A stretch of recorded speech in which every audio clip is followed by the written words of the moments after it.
विश्व में, संसार में। तो इसलिए मैं चाहता हूँ ये दिखाया जाए, इस पे चर्चा की जाए कि जो हमारा पुरातन साइंस है, हमारा पुरातन सनातन साइंस है, जो वैदिक साइंस है, जो जिससे हम स्वस्थ रहे हैं, तो जब स्मृतियाँ नष्ट हो जाती है, यानी रोग का कारण नष्ट हो जाता है, तो जब रोग का कारण नष्ट हो जाता है तो दोबारा से रोग फिर नहीं होता है। यही साइंस है।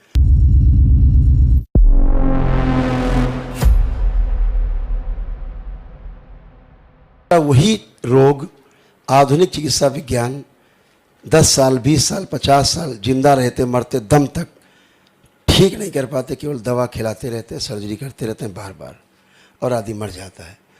तो दोनों में ठीक कौन, ये कंपेयर आप करो तो ये एक संदेश सकारात्मक जाए पूरे देश में, पूरी दुनिया में जाए, और इस दरबार के जो जान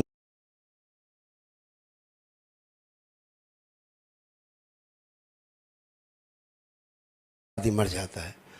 तो दोनों में ठीक कौन, ये कंपेयर आप करो तो ये एक संदेश सकारात्मक जाए पूरे देश में, पूरी दुनिया में जाए, और इस दरबार के जो जानने वाले लोग हैं, मानने वाले कम हैं इस दरबार के जानने वाले लोग ज़्यादा हैं। जानने का मतलब है जिन्होंने अनुभव किया है, एक्सपीरियंस किया है। मानने वाला तो वो व्यक्ति है जो कभी आया नहीं और वहीं से झंडा हिलाएगा, गलत होता है, सब बेकार है, कुछ नहीं मानते। तो मानने वाला तो कुछ भी बात करेगा। जिसने यहाँ हाजिरी दी है, इस प्रक्रिया में शामिल हुआ है और उसने अनुभव किए हैं मेरे साथ, नियम नहीं तोड़े हैं, तो उससे आप पूछिए तो वो आपको बताएगा असली बात क्या है। जैसे यहाँ लोग बैठे हैं अंदर, ये 1 दिवसीय चिकित्सा करके बैठे हैं सारे लोग। अभी चिकित्सा का फाइनल राउंड है, कुल 7-8 मिनट का है ज़्यादा से ज़्यादा।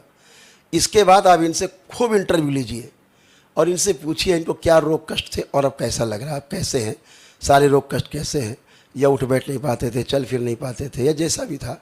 जितने साध्य रोग कैटेगराइज हैं, एक रोग वो हैं जो साध्य हैं, दूसरे असाध्य श्रेणी में जैसे लकवाग्रस्त हैं, या दिमाग से बिल्कुल एकदम पागल थे, 100% पागल थे, उस तरह के केसेज हैं, या इस तरह के केसेज हैं जो पूरी तरह से बच्चे जैसे ऑटिज़म के शिकार हैं, सीपी चाइल्ड हैं, सेरेब्रल पाल्सी के शिकार हैं, डीएमडी है, जो मस्कुलर डिस्ट्रॉफी है, इस तरह के रोग जो असाध्य श्रेणी में आते हैं, घोर असाध्य में।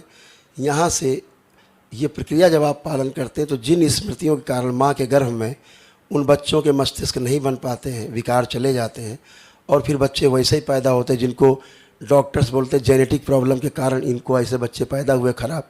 जेनेटिक माने हमारे पूर्वज, अनुवंश। तो हम भी वही पूर्वज की बात कर रहे हैं, वही अंग्रेजी में बोल रहे हैं, जेनेटिक बोल रहे हैं। तो उनके पास जेनेटिक साइंस है, लेकिन जेनेटिक का ट्रीटमेंट नहीं है। यहाँ पर जेनेटिक साइंस भी है पूरी, और उसका समाधान भी है। ट्रीटमेंट यहाँ होता नहीं। अगर आप ये समझते हो कि यहाँ पर कोई ट्रीटमेंट होता है तो खूब बड़ा छापी, यहाँ कोई ट्रीटमेंट नहीं होता है। यहाँ समाधान होता है जड़ से। जैसे कैंसर एक बार हुआ, डॉक्टर कहेगा सारे सर्जरी के बाद, कीमो रेडियोथेरेपी के बाद कि यू आर क्लियर एंड नील, एकदम नील, अब कोई भी आप कैंसर नहीं, ये रिपोर्ट है, 0 नील हो गया। आप खुशी घर आते हैं। 1-2 साल बाद फिर कैंसर हो जाता है, रिपीट करता है, फिर आप जाते हैं, फिर सर्जरी कराते हैं, फिर तिबारा हो जाता है, फिर चौथी बार हो जाता है, फिर आप मर जाते हैं। तो आप कैंसर से नहीं मरे, आप दवा से मर गए, इलाज करा के। और यही कह रहा है अमेरिकी जर्नल कि कैंसर के रोगी कैंसर से कम उसकी चिकित्सा से ज़्यादा मर रहे हैं। ये स्वयं स्वीकार कर रहे हैं वो। तो कहने का मेरा आशय है कि वो क्यों बार बार रोग हो रहा है, तो दरबार के पास उसका अनुसंधान है, पूरा प्रमाण है। जब आप अनुभव करेंगे, स्मृतियों के कारण हम रोगी बनते हैं। अगर हमारे पूर्वज हमारे कैंसर था, आप निश्चित मानिए आपके परिवार में किसी न किसी को पीढ़ी में कैंसर जरूर होगा, आप उससे बच नहीं सकते। अगर कोई पागल था तो आप पागल निश्चित रहेंगे, कम या ज़्यादा। अंधा था तो कम रोशनी या एकदम कम रोशनी या बिल्कुल अंधा, जैसा आपका नर्वस सिस्टम होगा, ग्रह नक्षत्र का जैसा आप पे प्रभाव होगा, वो होगा जरूर आपके साथ। बार बार उसके एक्सीडेंट्स हुए, उसकी स्मृति पड़ी, आपके बार बार एक्सीडेंट हो गए। अगर वो एग्रेसिव रहा है तो आप बार बार एग्रेसिव होंगे। अगर वो झगड़ा करता रहा, आप घर में रोज़ झगड़ा करेंगे। अगर यही स्मृतियाँ हटा दी जाएँ केवल, तो ये जितने मैंने कष्ट और रोग बताए, ये सब गायब हो जाते, दिखते नहीं कहाँ चले गए। और आप माता पिता के झगड़े, परिवार में पति पत्नी के झगड़े, यहाँ मारते पीटते आते पति पत्नी एक दूसरे को गंदी गालियाँ बकते हैं, छूना मत।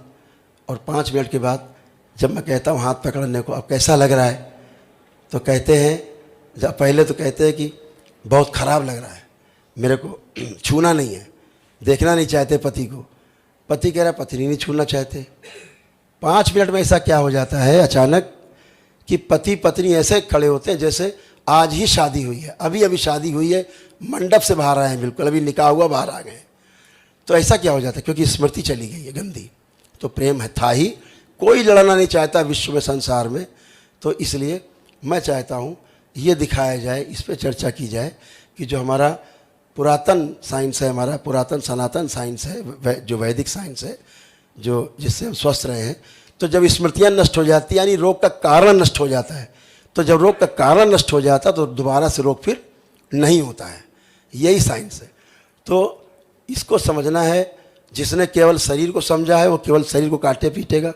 शरीर के पीछे 6 शरीर और हैं, जिसे रूह भी कहते हैं। 6 शरीर और होते हैं। अगर उनमें रोग है, आपका शरीर रोगी जरूर होगा, 7वां। इसलिए उसकी चिकित्सा यहाँ होती जो पीछे के 6 हैं। जब पीछे के 6 शरीर ठीक होते हैं, ये 7वां जो शीशा है आगे, ये अपने आप साफ साफ अच्छा हो जाता है।